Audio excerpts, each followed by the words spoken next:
How's everyone? It's Joe Value here for Cold Beer Sports with my selections for Monday, the 23rd of August. It's early Sunday now, so there's no prices through yet, but I want to watch the hurling final and the snooker final. British Open is on later on tonight as well, so I'm sure Mr. Merrigan won't mind me giving on the video a bit earlier than usual, and he'll stick prices on these on the description below. So yeah, back from a nice break, long overdue, and I was listening into the podcast there from Mad Merrigan and Mickey D for York. The preview, Jesus, they were on fire. They were on fire on the Nailsmire, so they were, and you know, Mickey D, 10-1 winners and 40-1 places, and I think the two boys were very sweet on Lucille, and Mad Merrigan was very sweet on migration. So hopefully you were listening in to the preview for days 3 and 4 anyway. I know the first couple of days didn't really go to plan, but they, they made up for it big time for the second preview. Them previews are always worth a listen. Two boys are gas, very knowledgeable obviously, and even without giving the winners, it's always an enjoyable listen.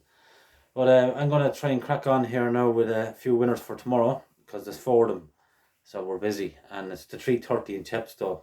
First one is called Bellevarde. This one's running very consistently this year. There's a bit of juice in the ground will suit her. She's drawing 9 as well, which is over towards the stand side. That might be a slight advantage. Usually is in Chepstow. Crucially, the last day she ran in a class 5. She's only beaten a length now by a horse called Latin 5, one of Joseph O'Brien's who had smart form over here. The horse that was second called Boutique Bay was slipping down the weights as well, and in the form of its life really. This one was third, only beating a length as I say. It was a cracking run. That was a class 5. Tomorrow she's back in a class 6, and Angus Villers is taking 5 off. He didn't ride it last time, so effectively the horse is getting dropped £5 in a slightly weaker race, I would say. Has been running consistently all year, as I said. Was second to a horse called Blue Venture, who reopposes tomorrow, but they're off the same weights. Bellevarde that day was ridden by £7 claimer Callum Hutchinson, who gave it a good ride and all that, but she was up there throughout. She was on her head all the way through. She barely got a breather in, and was picked off late by Blue Venture. I presume Angus Villers will just, be take his time a little bit more tomorrow and come with one good strong run, and hopefully that'll be enough. So that's in the 3:30 Chepstow Bellevarde 2-point win. She should be in around 3-1. Just guessing now, but in around 3-1 should be anyway. Okay, 5:15 at Ballinrobe. Horse called Rich Belief, who I tipped up on this channel 3 runs ago now. We second that day, or third that day at 10-1, so we got the each way money. We left it be the last few days. It ran because the price was a good bit smaller. Disappointed last time, having ran very well in Killarney the previous time. Should have won in Killarney the previous time. Beaten by a horse called Bolton Glass Hill, who reopposes tomorrow. I fancy Rich Belief to beat that anyway. Definitely would, especially with Mikey O'Connor taking off to £7 tomorrow. Rich Belief, I think he wants good ground. Thought the ground last time at Cork, he didn't really pick up of it. It was softer than described, I think. Ballinrobe are watering as we speak, really. The ground is drying up. There's no rain there forecast for today or tomorrow, so it should be nice, lively ground, and I think that'll suit him perfectly. He's definitely well handicapped. It's a tricky race. There's plenty of chances, but he's down the bottom of the weight. Mikey O'Connor rides, as I say, he's well worth his £7 claim. I just hoping to ride him prominent like they did in Killarney, where he ran really enthusiastically and finished off his race really well.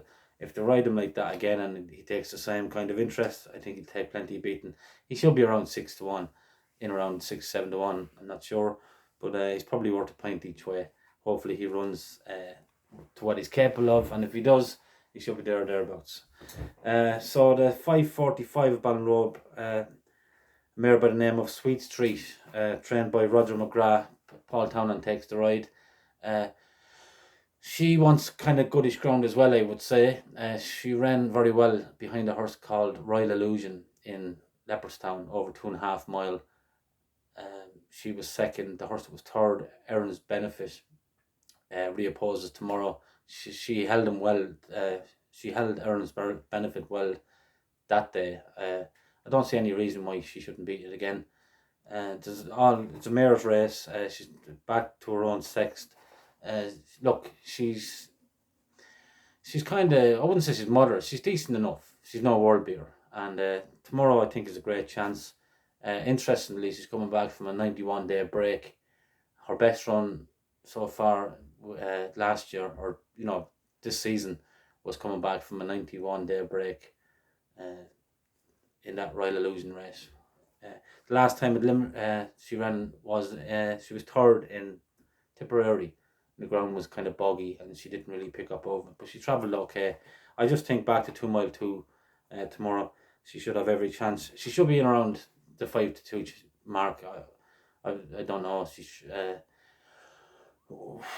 Powers will probably go 6-4 or something like that for first off, and then it'll drift out later on. But in around 5-2, she's probably worth a 2-point win. I think she has the beatings of Aaron's Benefit, and if she can do that, I think she should win. So the 7:45 then at Ballinrobe will be my last selection. It's called the Dabbler. It's ridden by Owen Walsh. He claims 5. He's well worth his 5. The Dabbler trained by Liam Cusack. So they're reaching for the cheap pieces this time, which gives me the impression that they think there's a bit more, in the locker. The Dabbler jumps well, travels well. The trip is okay. He got mugged late on in a similar race 2 runs ago. Ran quite well last time in Roscommon in a much better race. The likely favourite here is trained by Sneezy Foster, called M&E Public. I think 2 mile 7 will stretch him, and I expect the Dabbler to take plenty of beating. He's by presenting, which they all seem to like good ground. This lad has been kept to softish ground mostly, and he's run well on soft ground, but I don't think the goodish ground will do him any harm. He's a nice traveller, and should take plenty of beating. He's worth a 2-point win. I'm guessing he'll be around the 3-1 mark. He hasn't won a race yet, so hopefully bookmakers might take a bit of a chance on him. So that's it. 4 for tomorrow. Best of luck for following, and call back tomorrow for hopefully more winners.